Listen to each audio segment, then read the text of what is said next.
Good afternoon. Good afternoon. I hope this is a wonderful day for you. It is a wonderful day for me. It is Christmas Eve, December the 24th in the year 2024.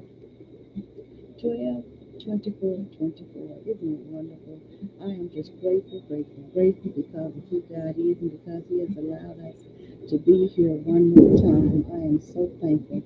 And you probably hear the thunder, you might hear the rain. It is coming down here in Dallas, Texas today.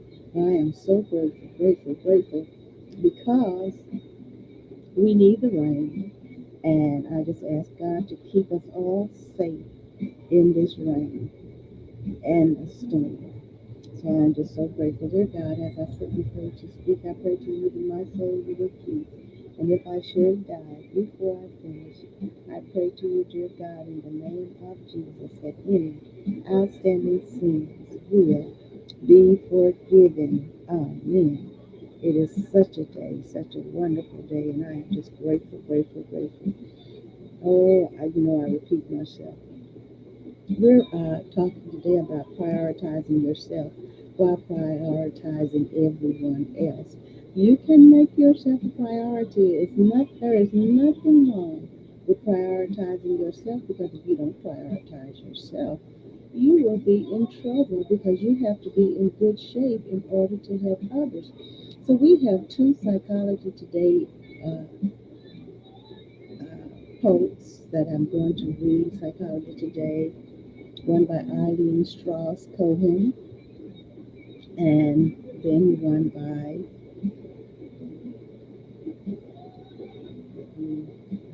it's reviewed by Jessica Schrader. Then I have one that I haven't been to before. That's Ewert, EllieEwert.com. Make yourself a priority. Why should you always be number one? And then I have a hack spirit here, and it's going to talk about, I'm so elated about this because it justifies why we put other people first, but that doesn't mean that we don't prioritize ourselves. It means that we're just special people, okay? So I'm going to get into it. I think I will leave this for last, God willing. So hopefully we'll be able to stay on here. The lights won't go out or anything like that. So I'm going to go ahead and waste some more time. Eileen Strauss Cohen, PhD, your emotional meter, aging. It's never too late to put yourself first, making your needs a priority at any age. And in this Christmas season, where most of us are in the hustle and bustle, trying to make sure that everybody else is happy, even though we tire ourselves out, we exhaust ourselves, we stress ourselves out, we stress our budgets, we do all kinds of things to just stress us out. But then it seems that we love to do it because we look forward to doing it the next year. Okay? But this, I'm going to talk about you prioritizing yourself, me prioritizing myself. It's okay to prioritize yourself while prioritizing others. So you have to take care of yourself. Okay? So this is in the aging, talking about aging, your emotional meter, aging. It's never too late to put yourself first. In this Christmas season, 2024, in any season, in the seasons of life, making your needs priority at any age. This was posted in November, on the 15th of November in 2017. It still reads good for today. Oh, yes, this research is awesome. I love it. Men are not prisoners of fate, but only prisoners of their own minds. In Franklin D. Roosevelt made that quote, okay? As Americans, we have a great deal of freedom, but many of us are prisoners. We're we're imprisoned by ideas that hold us back from seeing the countless options available to us. These ideas keep us trapped in cages constructed by a cultural discourse that makes us believe we're free when in reality we're just waiting for someone to release us from captivity and tell us what to do next. We're imprisoned by views, beliefs, and ideas that tell us that it's too late, we're too old, we can't do it. What we don't realize is that these ideas are the collective opinions of others, not objective truth. You hear that? This is what we have to realize. What we don't realize is that these ideas are the collective opinions of others, not objective truth. When they say, oh, you're too old. And so we're imprisoned by our beliefs, by our ideas. This is what they tell us by our views, okay? They say it's too late, you're too old, you're in your 70s, it's too late. But God spoke to me. I was here and I was thinking about the things that was on my mind to do still. And God told me, don't worry about the age. You go ahead and do what I bless you to do. And I haven't worried about it since. I haven't been concerned about it since I said like that. So what we don't realize is that these ideas are the collective opinions of others, not objective truth. At some point, we can no longer hear our own voice in the midst. So time passes and we remain prisoners. And you know that's the truth. If you really look at this, we know that that is the truth. We've heard so much, and we've had other people's opinions and beliefs in our minds that we can't think for ourselves. Just can't think for ourselves like we should rationally because we've heard so much negativity. You get a certain age, you need to just sit down. You can't do this and you can't do that. But no, no, no, you can. You can. You do whatever God gives you the strength to do. Just ask Him to give you the will and the strength to do. And I believe that He will do it. I know He will. Okay? Merry Christmas to you. Okay? Merry Christmas to you. Hallelujah. All right. Now, your geographical location, your generation, your culture, religion, family of origin, etc. are all contribute to what options you think you have and how you see the world. There are cultural messages that tell you what is appropriate and what isn't depending on your age, your sex, your race, etc. Those messages are hard to ignore because they disguise themselves as your own thoughts, your own ideas, and your own wishes. It's hard to know what your needs are and who you want to be when you spend so much of your life listening to the voices of others that inhabit your own mind. As the Eagles song already gone goes, so oftentimes it happens that we live our lives in chains and we never even know we have the key. Oh my goodness, let me repeat that. This is the Eagles song, and the title of this song is Already Gone. And this verse right here, it says, so oftentimes it happens that we live our lives in chains and we never even know we have the key. That is so true. Oh, today is the day our eyes are open. We see the key. It's in our hands, okay? All right. Is it too late for me? Have you ever asked yourself that question? Is it too late for me? You're never too old, never too bad, never too late, never too sick to start from scratch once again. And that's by Bikram Chaudhary. Okay, that's Choudhury. A woman in her 70s came to see me. This is the author talking, okay? Came to see me after her husband passed away. Her three children, I'm saying children, there's kids in here, but I just can't bring myself to, uh, what is it, say that people are goats. That's how I see it, okay? Now, a woman in her 70s came to see me after her husband passed away. Her three children were grown up and out of the house with their own families.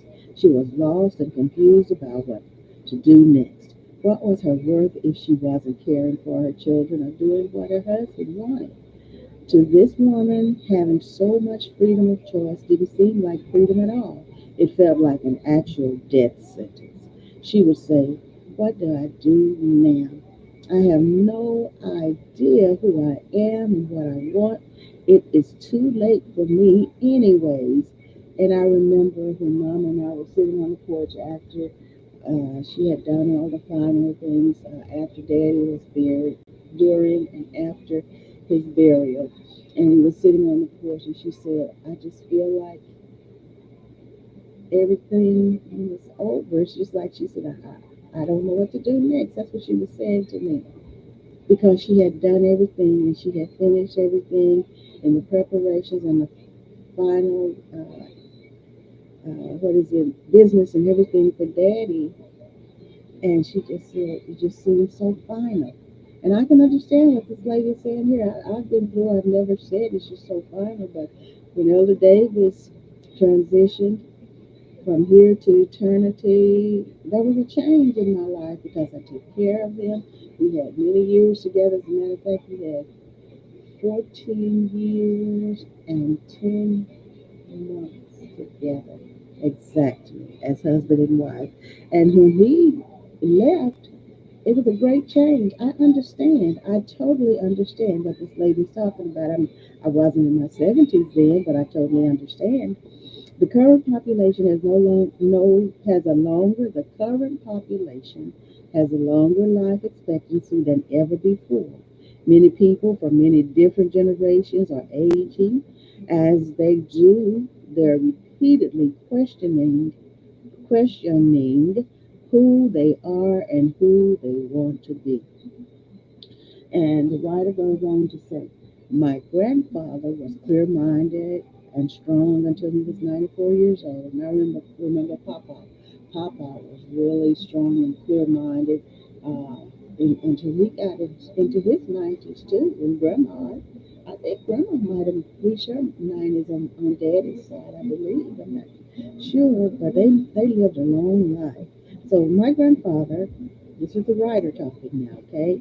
In Psychology Today, my grandfather was clear minded and strong until he was 94 years old. He sometimes struggled with the newer generations and once said, "Now I know why we don't live forever.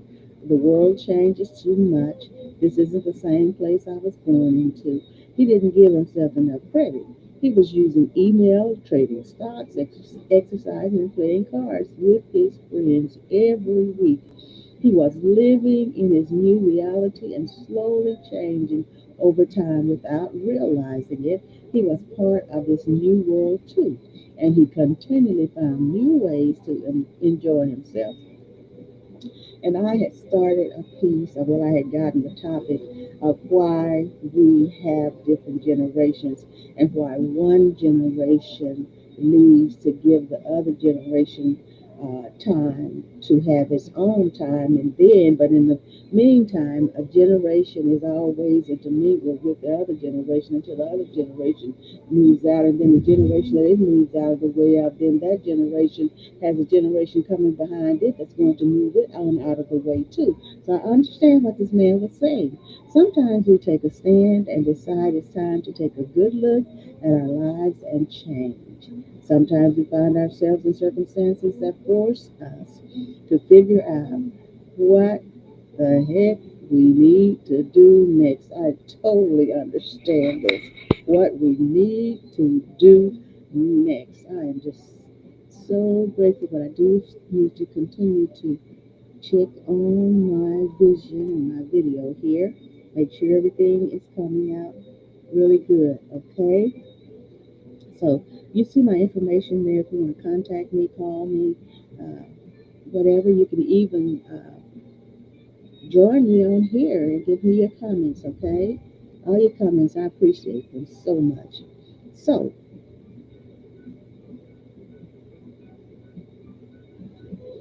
sometimes we find ourselves in circumstances that force us to figure out what we're doing, okay?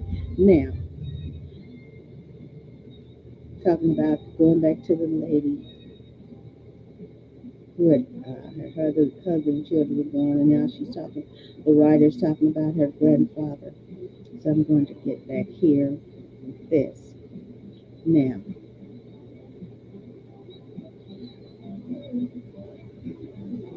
Okay, let me get back up here to this part here.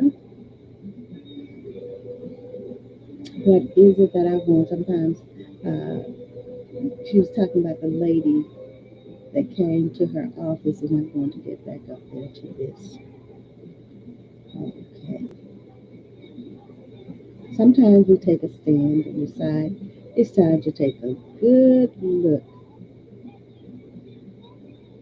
at our lives and change. Sometimes we find ourselves in circumstances that force us to figure out what we need to do next.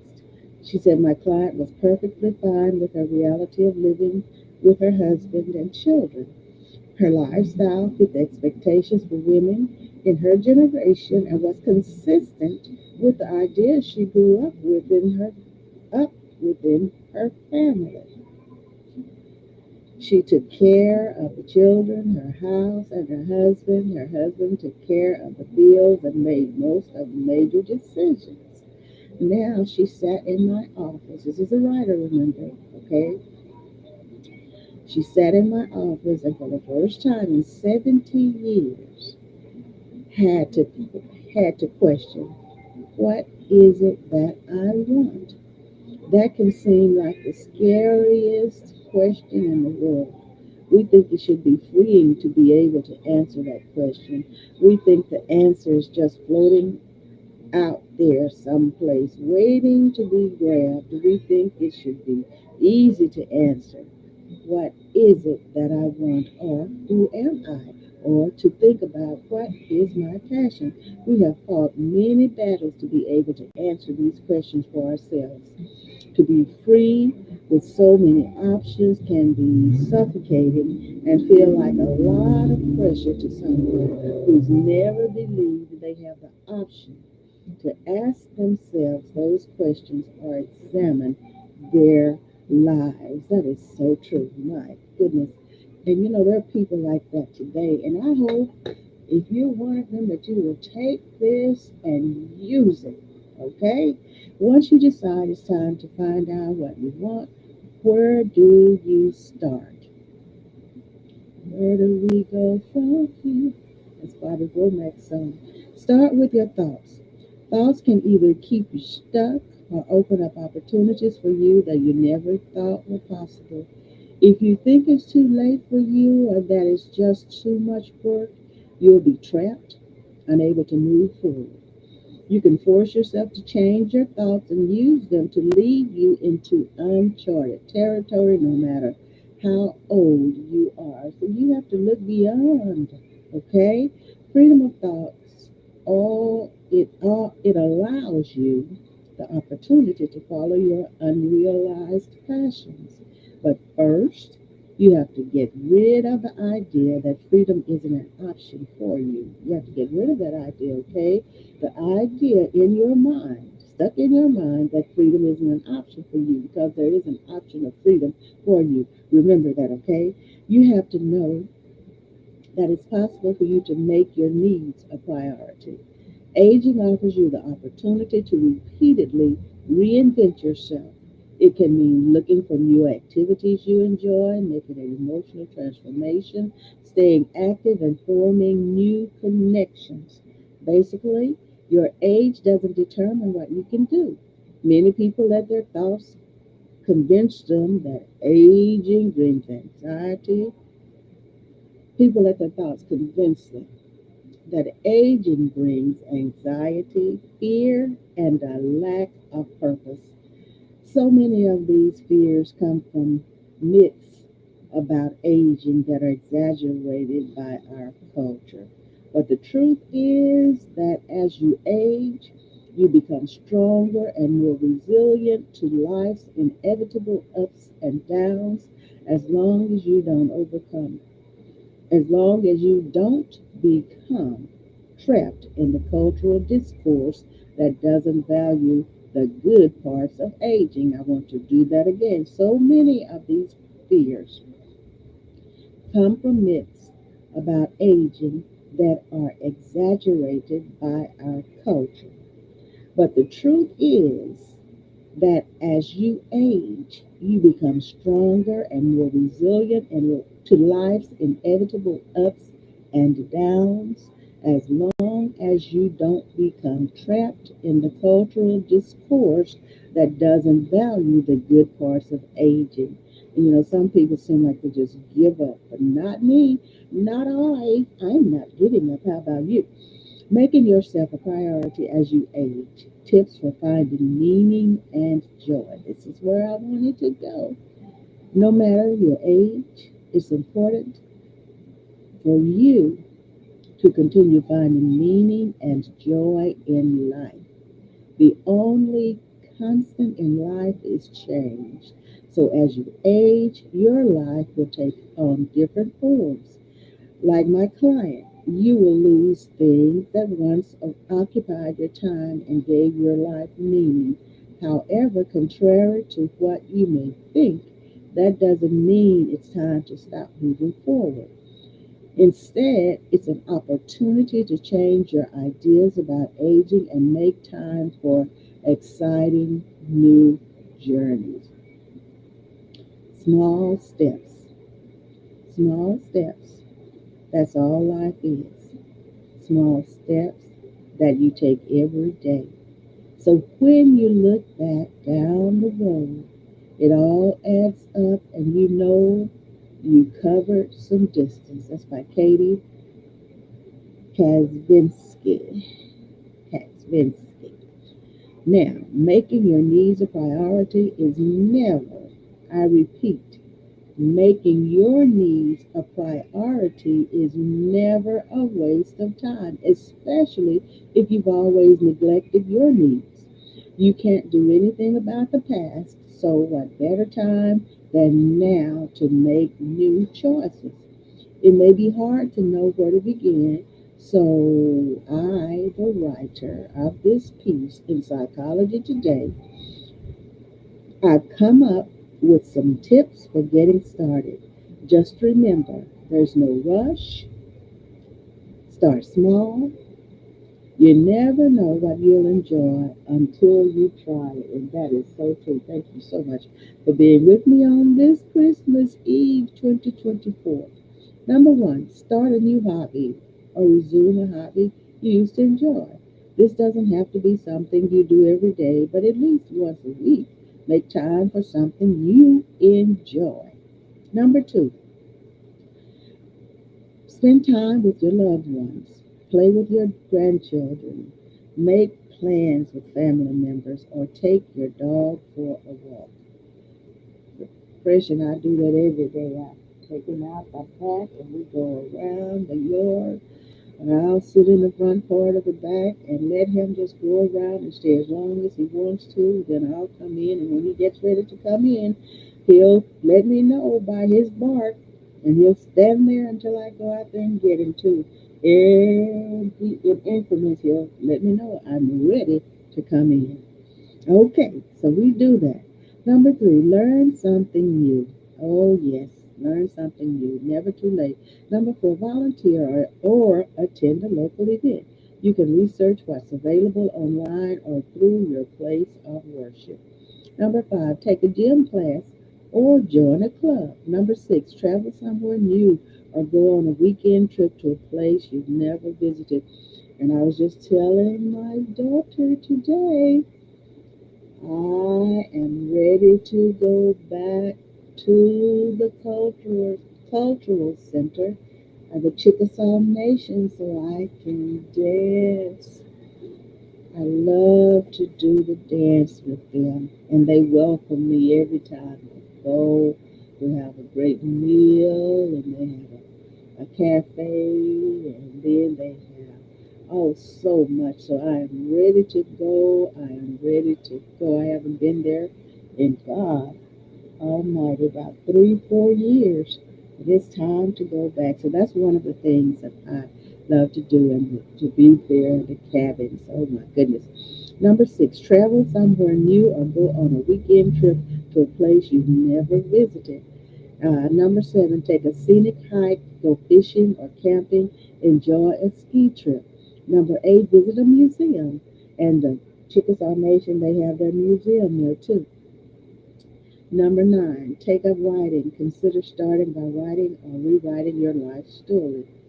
10. Start reading those books you always wanted to but never had time to. 11. Connect with friends. Make dinner or lunch plans. No matter how old you are, there are endless possibilities for you and your life. By changing your life and making your needs a priority, you'll start changing your thoughts about what's possible. Then you start to do and try new things. It's important to find activities that are both meaningful and enjoyable for you. Remember to have fun, laugh, and stay inspired. And one thing I say to you, don't let someone else come in and take over your fun, okay? You make sure that you have an intention to have fun and you enjoy your fun, whatever it is. You know, some people have the notion, they have a habit of coming in and taking over your ideas, trying to boss everything. Don't let anybody do that. Remember, you are priority, and you have fun in the way you want to have fun. As long as it's good and harmless and it's good for you and those around you, enjoy the remainder of your life. Okay? So, about the author, that's Irene Cohen, a psychotherapist and blogger who teaches in the Department of Counseling at Barry University. And you can read more of her stuff, her things, by Dr. Eileen, DocTorilene.com. Okay, let's go to the next one because I want to get all of these today.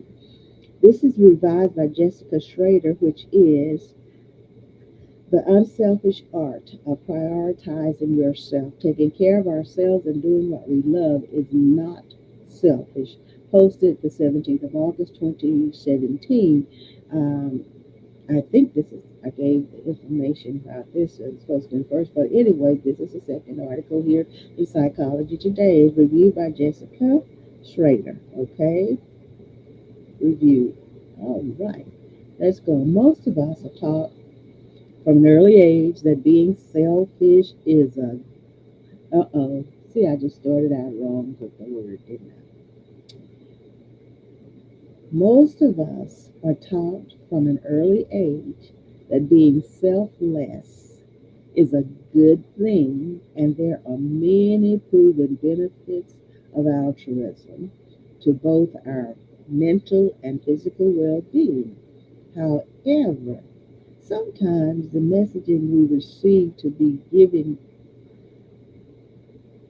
of ourselves, to push ourselves to the limit, be productive, and forego our needs can be taken to an extreme in our everyday lives. If we're not attuned to who we are and what we want, we can start to make sacrifices that don't just hurt or limit us, but actually negatively impact those we care for. And you know, that is the honest truth. Socrates gave two injunctions: care for oneself and know oneself. He and other ancient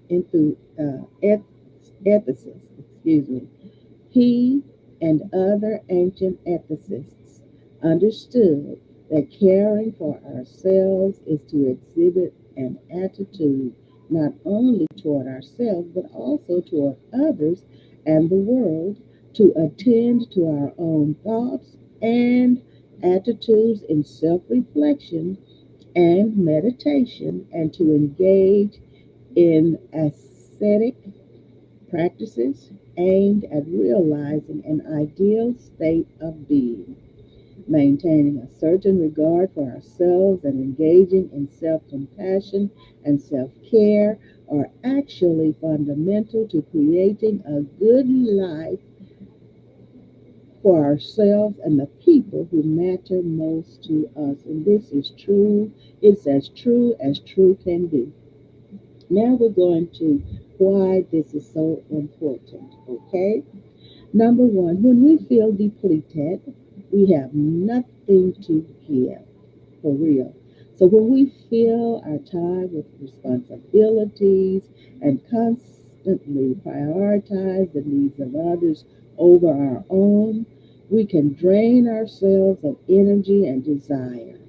We've all experienced the difference between giving from a feeling of having something to offer, happily getting our children ready, helping a colleague at work, cooking a meal for our partner, doing a favor for a friend, and making ourselves do these same activities because we should.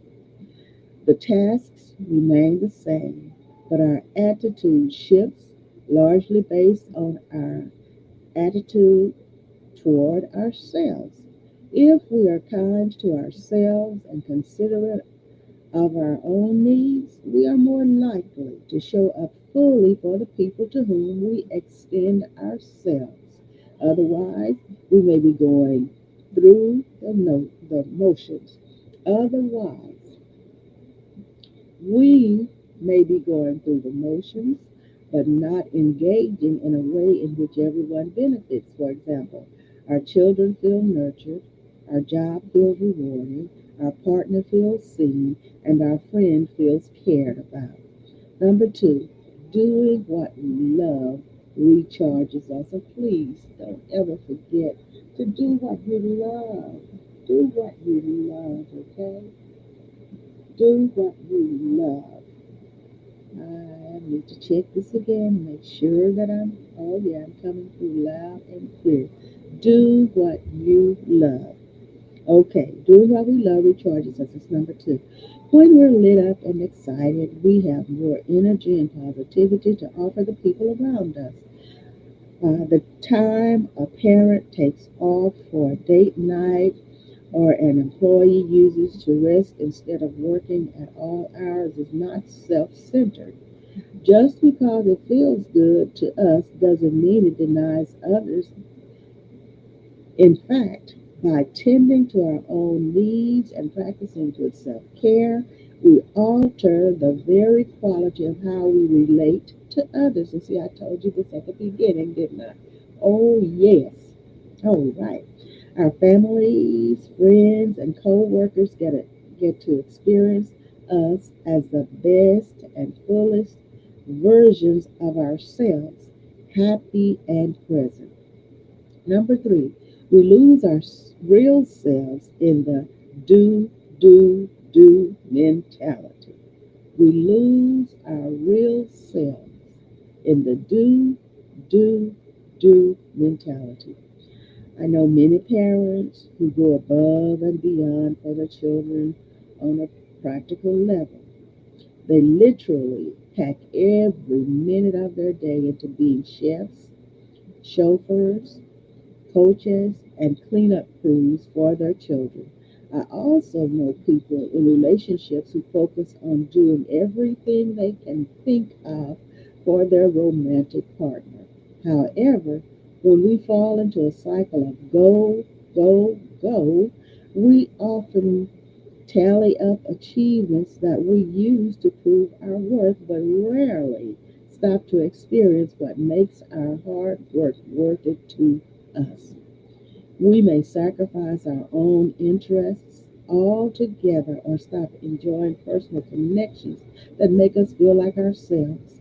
In doing so, we give up aspects of ourselves, but the people close to us also miss out on really knowing us. Oh, for real.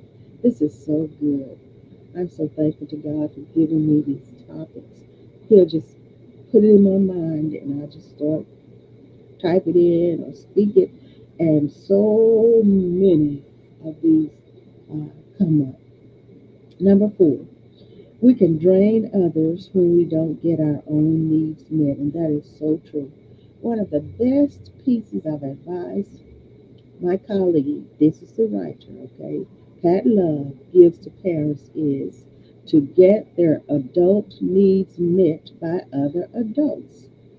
When parents center their entire lives around their children in an effort to be selfless, they put a lot of pressure on their children to fulfill their lives and meet their needs. And that's for real. That is so for real. It is so much better for children to witness their parents as full and fulfilled people in and of themselves, thereby experiencing their parents' example and not just their devotion. This is true in all of our relationships.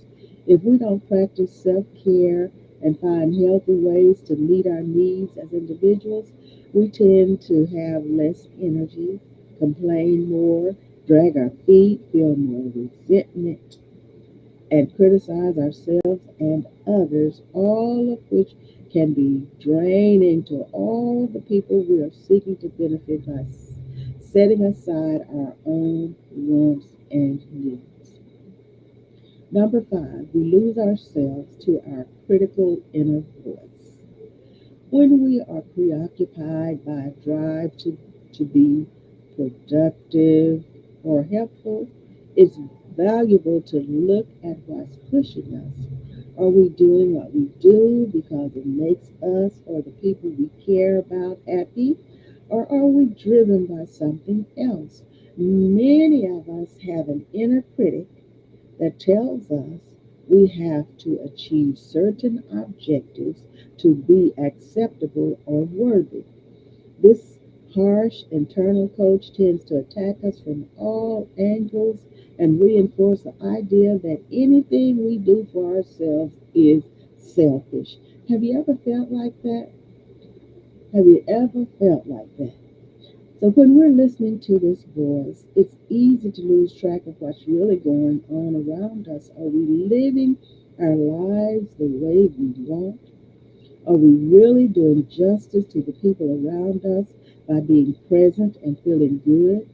The critical inner voice is a huge distraction that affects our mood and behavior, and it can often be at the helm of an unrealistic desire to be perfect and always put others first.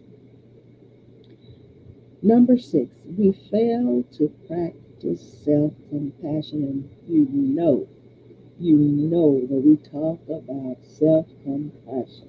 It is very critical that we do have self compassion. Okay? One risk of being lost in all the things we should be doing for others is that we stop feeling for ourselves. To no surprise, research has shown that being kind to ourselves and practicing self compassion improves our well being. It also benefits the people around us. Researcher Kristen Neff has argued that having a kind attitude toward ourselves actually makes us better able to look at our mistakes and make real changes. In addition to self kindness, she describes two other key elements to self compassion: mindfulness. We've done this one too, haven't we? Which involves learning to accept our thoughts and feelings without over identifying and being overcome by them.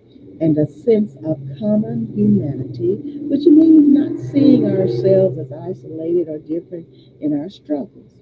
Each of these three elements is important to practice because they help us stay attuned to ourselves, who we are, and what we need without judging ourselves too harshly or feeling unworthy or different from everyone else.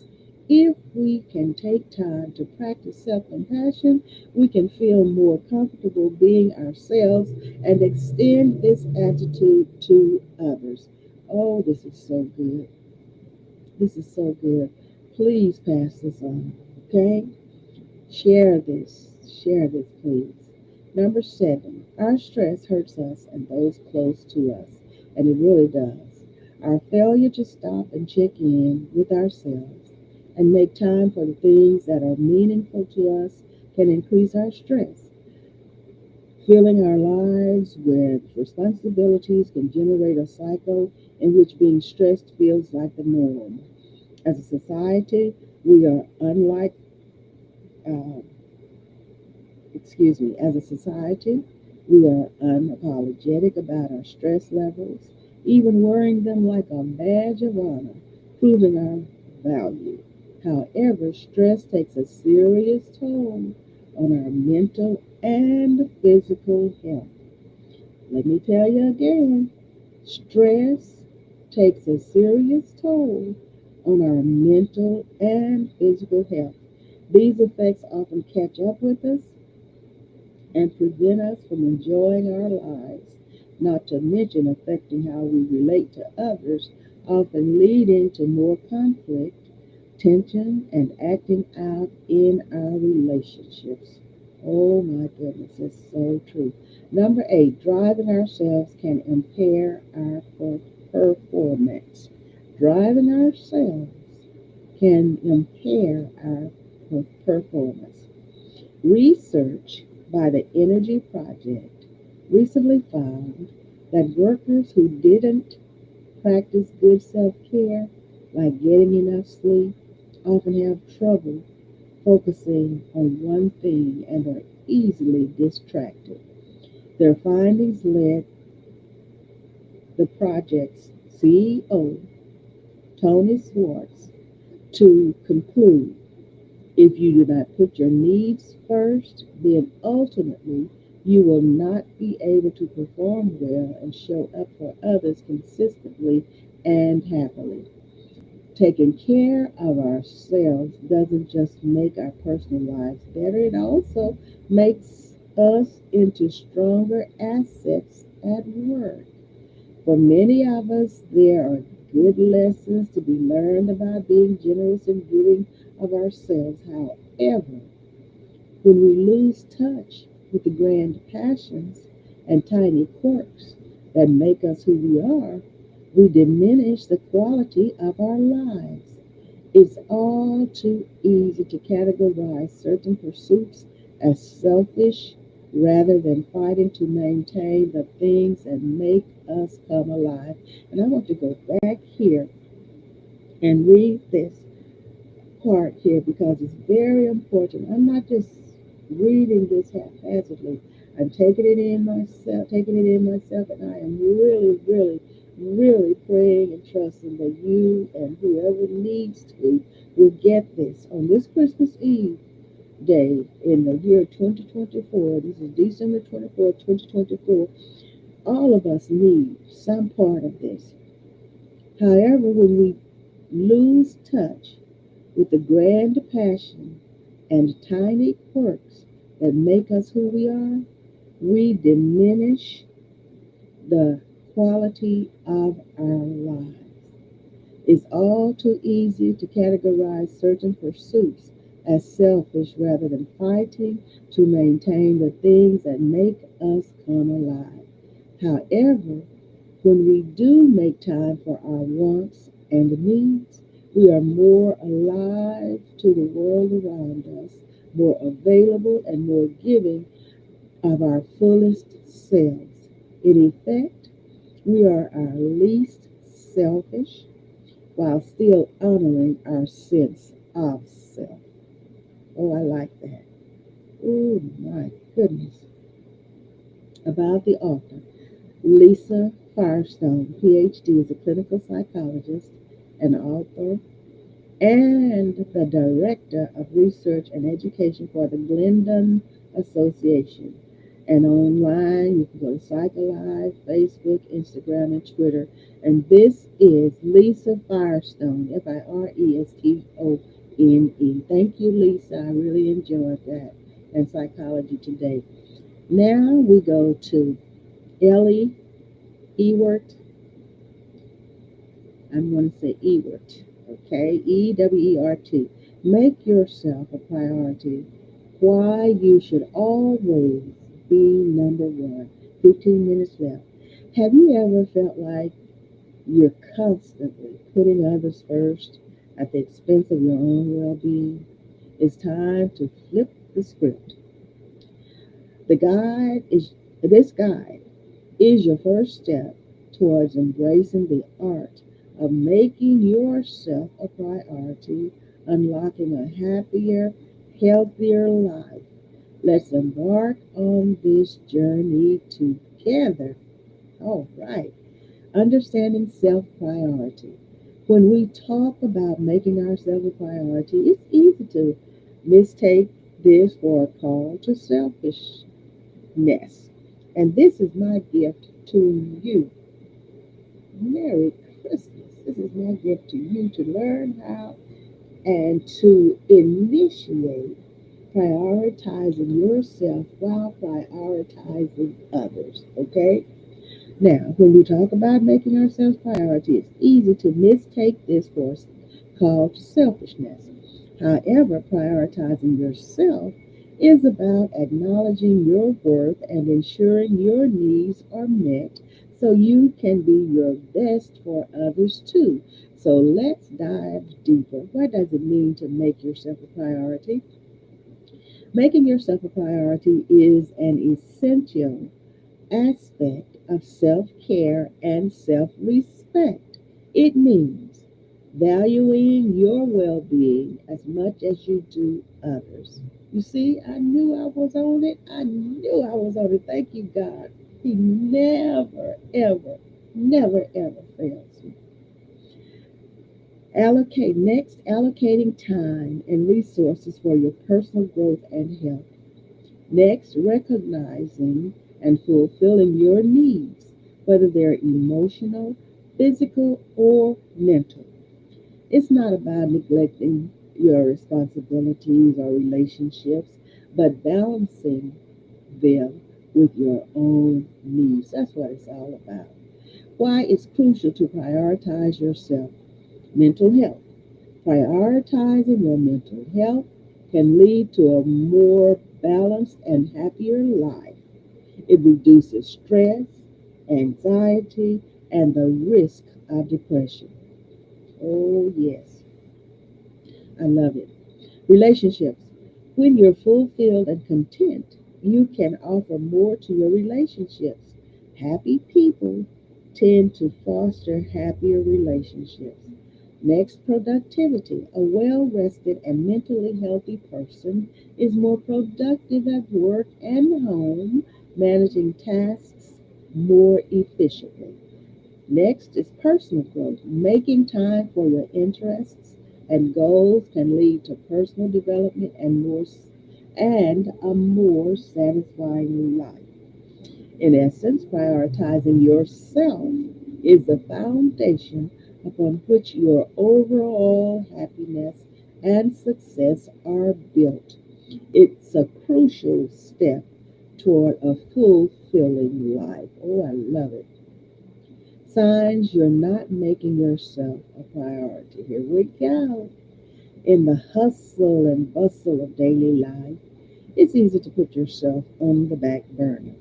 But neglecting your own needs can have profound effects on your overall well being.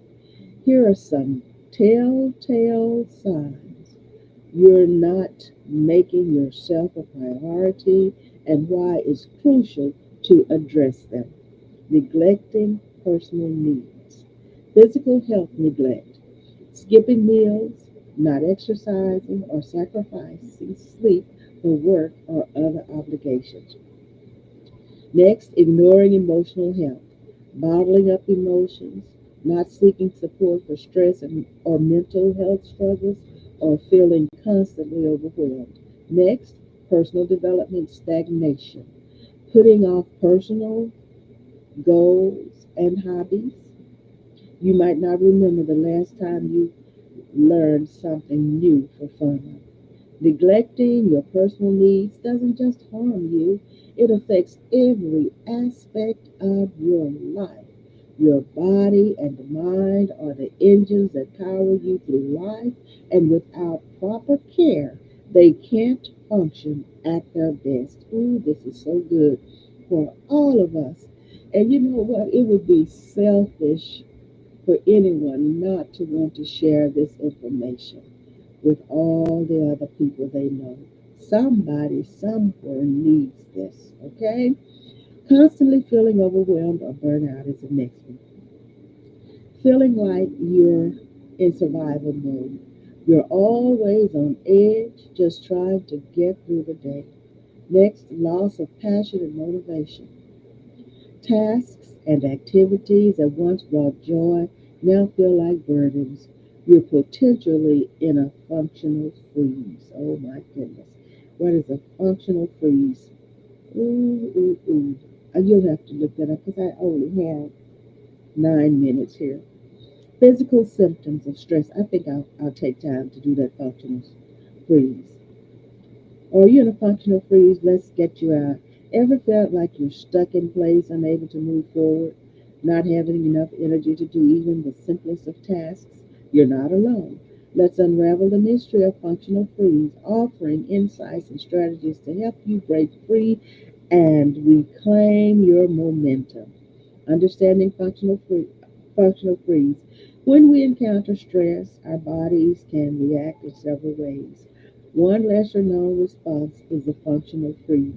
Unlike the more commonly recognized fight or flight responses, a functional freeze can leave us feeling stuck and powerless. Here we delve into what this response entails, its underlying mechanisms, and how it presents itself in our lives. A functional freeze, and what is it? Is the question. Functional freeze is a psychological and psychological reaction to stress. Excuse me, it's a physiological and a psychological reaction to stress. That's what functional freeze is. Perceived threats or overwhelming situations. It's a state where a person feels immobilized, mentally, emotionally, or physically. This response is deeply rooted in our survival mechanisms, serving as a way to play dead when neither fight nor flight is deemed viable. This is something else. The science behind the freeze. The fully grasp to fully grasp functional freeze is crucial to understand the biological and psychological frameworks that underpin it. Autonomic nervous system, the ANS. Our ANS controls the fight, flight, or freeze responses. During a freeze, the body might conserve energy for survival, manifesting as physical immobility or a sense of paralysis. Next, hypothalamic pituitary adrenal, that's the HPA axis. This system regulates stress responses. In a freeze, the HPA axis can hyperactivate, leading to heightened cortisol levels and sustained alertness, which paradoxically causes immobilization. Recognizing functional freeze. Functional freeze can manifest in various aspects of our lives, often subtly. Identifying it requires attention to emotional signs, overwhelming feelings of helplessness or hopelessness. Next, numbness or disconnection from one's emotions. And the physical signs are a sensation of heaviness in the limbs, making movement feel impossible, and then shallow breathing or holding one's breath. Then there are the cognitive signs, difficulty making decisions or thinking clearly. And next, feeling mentally stuck or foggy. Oh my goodness, these are something. So I am going to go back to where I came from. So that's functional freeze, the basics of it. So I would advise you to go and read about that, okay? More about it. We covered the most important part. Physical symptoms of stress, headaches, fatigue, and muscle tension are your constant companions. Burnout and chronic stress are clear indicators that your life is out of balance.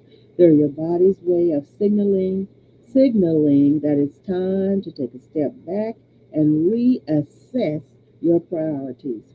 Next, your relationships are suffering. Neglecting important relationships. You're too busy or tired to spend quality time with loved ones. Next, irritability and short temper. Minor annoyances cause significant reactions affecting interactions with friends, family, and colleagues. Feeling disconnected is next. Even when you're physically present with others, your mind is elsewhere, leading to feelings of isolation. Oh, yes, I understand it. When you're not at your best, it's challenging to be there for others. Relationships thrive on mutual support and understanding, which can only happen when you're also taking care of yourself. Next, you feel guilty for taking care of yourself. Constant guilt. You feel bad whenever you take time for your self care or leisure activities as if you're not allowed to enjoy yourself. Next, sacrificing your needs for others, always putting others' needs before your own, even when it's detrimental to your health or happiness. Guilt is a powerful emotion that can keep you from prioritizing your well being. Recognizing that self care is not selfish but necessary is the first step toward overcoming this barrier. There's a lack of joy and satisfaction. We're going on. We have 3 minutes, my goodness. Everything feels like a chore. Daily activities bring no pleasure, and you're going through the motions rather than living. Lack of a fulfillment is next. You can't remember the last time you felt genuinely satisfied or fulfilled by your actions. When life becomes a checklist of tasks, it's a sign that you've lost touch with what makes you happy and fulfilled. Rediscovering joy in the small moments is essential for a balanced life. Your physical appearance or hygiene is suffering. These are signs, okay? Neglecting personal grooming, skipping showers, not dressing as you usually would, or ignoring personal hygiene. Next, changes in appearances, significant weight gain or loss, not caring for your clothes, or neglecting health issues. There are physical manifestations of neglecting your well being.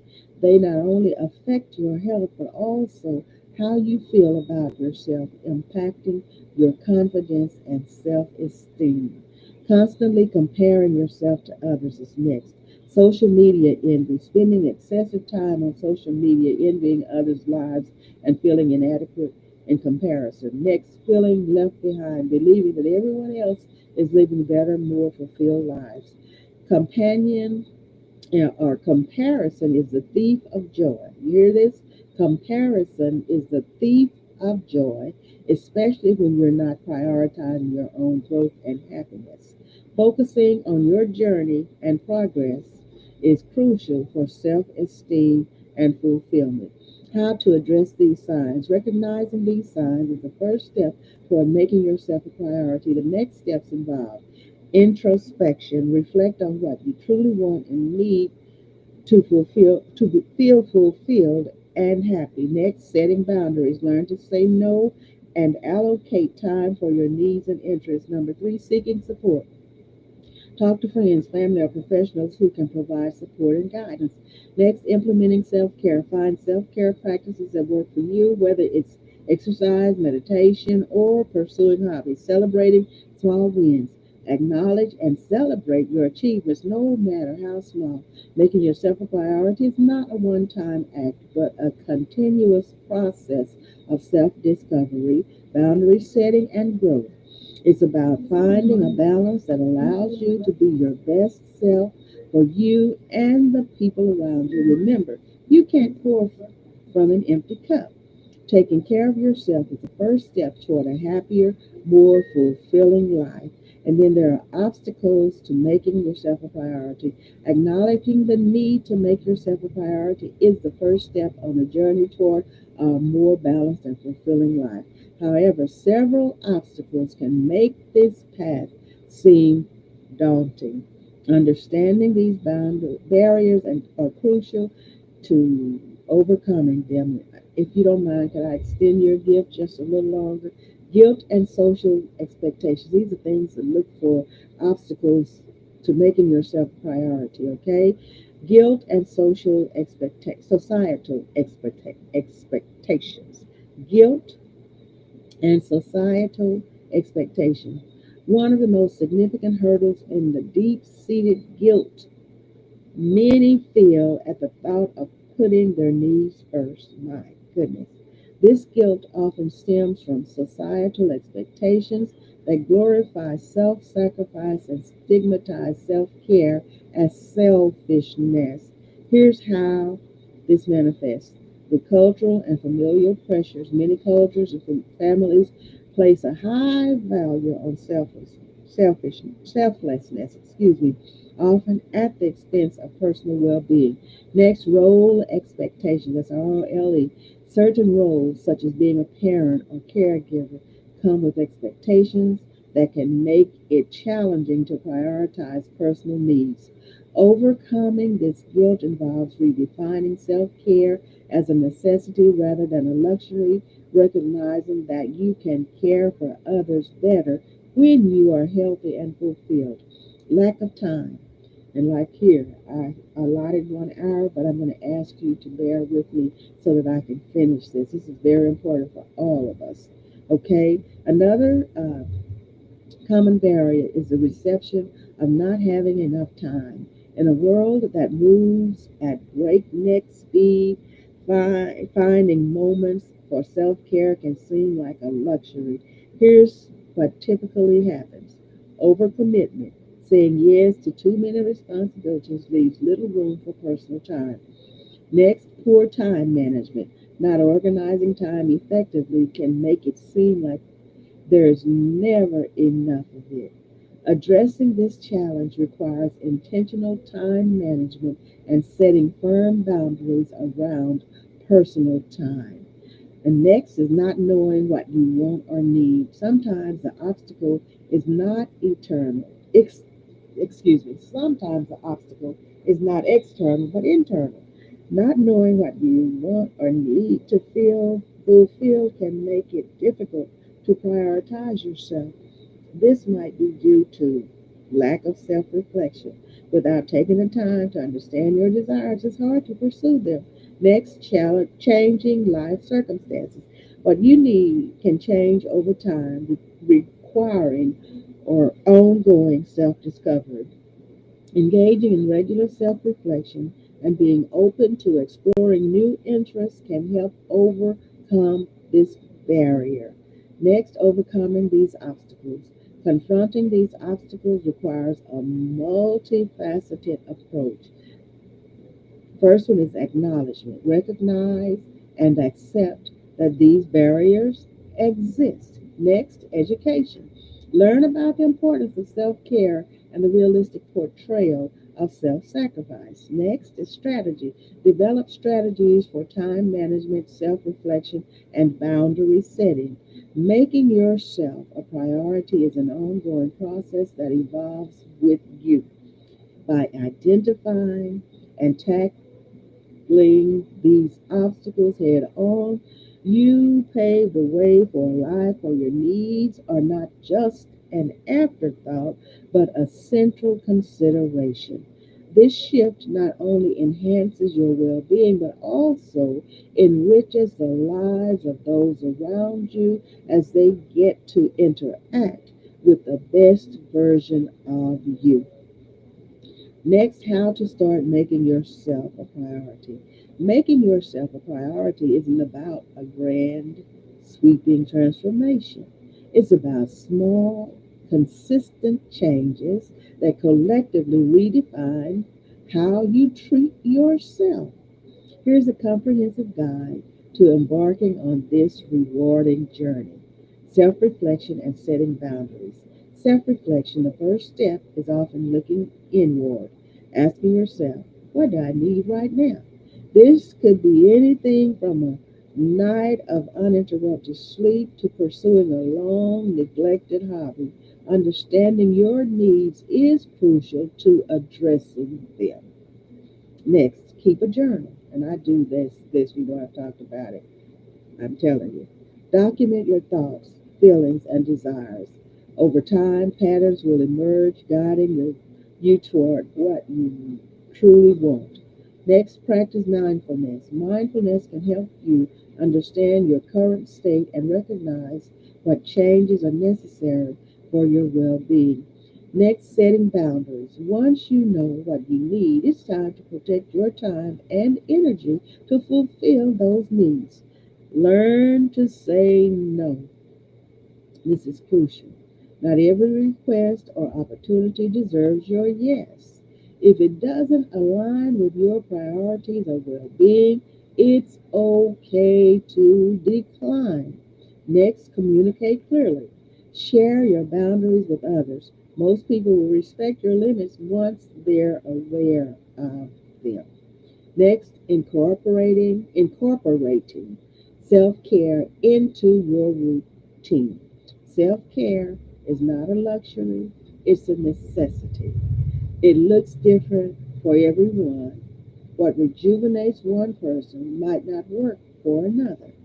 Physical self-care, whether it's regular exercise, nutritious food, or enough sleep, taking care of your body is foundational, excuse me. Taking care of your body is foundational. Next, emotional self care. Find healthy outlets for your emotions. This could be through therapy, meditation, or creative pursuits like writing or painting. There's social self care. Prioritize relationships that make you feel supported and understood. Quali- Quality over quantity is key here. So make self care a non negotiable part of your daily routine, not something you turn to only when you're on the brink of burnout. Learning to say no, the power of no cannot be overstated. It's not just about refusing things you don't want to do, it's about affirming your value and priorities. Next, practice makes perfect. Start with small refusals, and work your way up. The more you do it, the easier it becomes, and that's a fact. Be assertive, not aggressive. Communicate your refusal clearly and calmly without feeling the need to justify or apologize excessively. Next, seeking support when needed.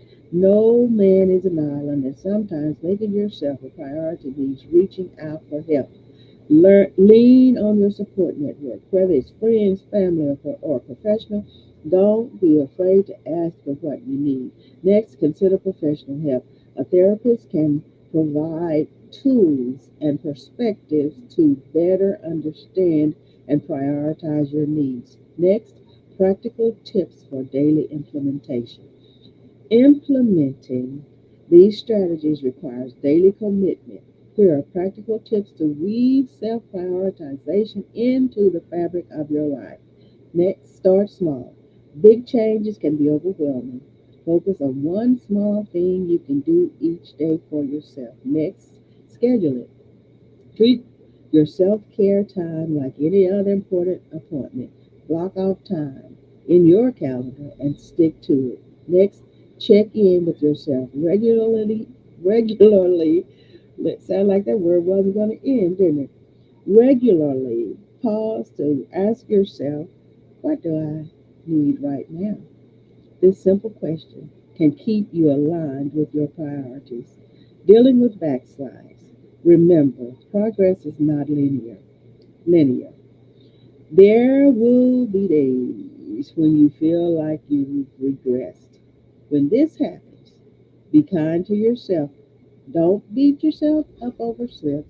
Self compassion is a crucial component of self care. Next, reflect on what happened. Understand what led to the backslide. This understanding can help you navigate similar situations in the future better. Recommit to your priorities. Remind yourself why making yourself a priority is important and recommit to your practices. Next, adjusting your approach as life changes. Your needs and circumstances will evolve, and so should your approach to making yourself a priority. Stay flexible. Be open to changing your routines and boundaries as your life changes. Next, keep exploring. Continuously explore new ways of caring for yourself. Life is a journey of discovery. Next, celebrating your progress. Finally, celebrate every step you take towards making yourself a priority. Each act of self care, every boundary set, and every no is a victory worth recognizing. Acknowledge your efforts. Give yourself credit for the work you're doing to prioritize your well being. Next, share your wins. Celebrate your progress with friends or family. Let their support and encouragement bolster you. Making yourself a priority is an ongoing journey, one that's deeply personal and infinitely rewarding. By taking these steps, you're not just improving your own life, you're also enhancing your ability to contribute to the world around you. Remember, prioritizing yourself isn't selfish, it's necessary. Maintaining the practice of prioritizing yourself, adopting the practice of making yourself a priority is an empowering first step.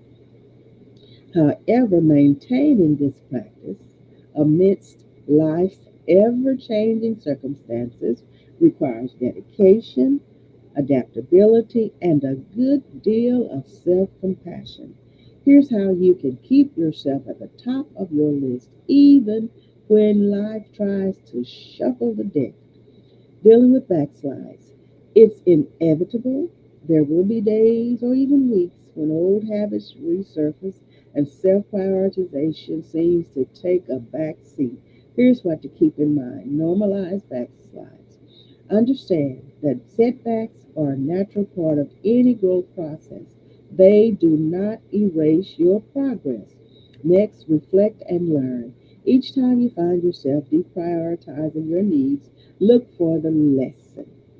What triggered it? How can you better prepare for similar situations in the future? Next, recommit to your why. Remind yourself of the reasons why making yourself a priority is essential. This can help rekindle your motivation. Next topic, adjusting. Next sub is adjusting your approach as life changes. Life is not static, and neither are your needs. Being flexible and willing to adjust your self care practices is crucial for long term maintenance. Periodic self assessment. Regularly take stock of your current state and needs. What worked for you 6 months ago might not work now, and that's okay. Next, stay open to new practices. As your life changes, be open to incorporating new self-care practices or adjusting your boundaries accordingly. Next, celebrating your progress. Rec- Recognition of your efforts and achievements plays a vital role in maintaining momentum. It reinforces the value of the work you're doing for yourself. Set milestones. Whether it's consistent daily self-care for a month or successfully setting a difficult boundary, recognize and celebrate these milestones. Next, share your journey. Sharing your progress with supportive friends and family can bolster your commitment. Their encouragement can be a powerful motivator. Next, creating a supportive environment. The people and the environment around you can significantly impact your ability to prioritize yourself. Cultivating a supportive atmosphere is key. Communicate your needs, openly share your commitment to self prioritization with those close to you. Most will respect your efforts and may even join you on this journey. Next, surround yourself with positivity. Engage with people and activities that uplift you and respect your boundaries. Continuing education and inspiration. Finally, keeping yourself informed and inspired can help maintain your commitment to self prioritization. Read and research. There's a wealth of resources available on self care, boundary setting, and personal growth. Keep exploring. Next, seek inspiration. Whether it's through motivational speakers, podcasts, or personal success stories, find sources that inspire you to keep prioritizing your well-being. And you can go back to my webcast and you can get all so much inspiration from those two. Okay. Now, maintaining the practice of making yourself a priority is a dynamic and ongoing process. It requires patience, persistence, and the deep understanding that you are worth every effort. By staying committed, adaptable, and supportive of yourself, you can ensure that prioritizing your well being becomes a permanent part of your life's fabric. I think I am finished. Make yourself a priority. Oh, yes, make yourself a priority. All right, that's 2024. And as a matter of fact, this was, I believe, today, posted today, 24. That's why I kept it for the last presentation because it was released today and it's right on time for Christmas Eve. I know I saw that date on there. Okay, so prioritize yourself while prioritizing others. I love you so much, and I thank you so much for your patience and staying on here with me for 16, like 17 more minutes. You are awesome, and I love you so much. Here are some priorities about people who put others' needs before their possession. They often possess 8 unique traits, and I'm just going to read these traits. Okay, this is Hack Spirit. They have empathy, selflessness, patience, resilience, generosity, gratitude, humility, and compassion. The most defining trait of those who put others' needs before their own is compassion. I love you so much, and God willing, I will be here on Thursday. I love you so much, and it'll be the last Thursday in 2024. You are wonderful, you are awesome, and I love you so much, little Lord. I believe and ask and trust that the Lord will continually bless and keep you, and that is His will for each and every one of us. You're wonderful. Merry Christmas. Enjoy your day. Remember, you can prioritize yourself while you prioritize others, okay? I love you.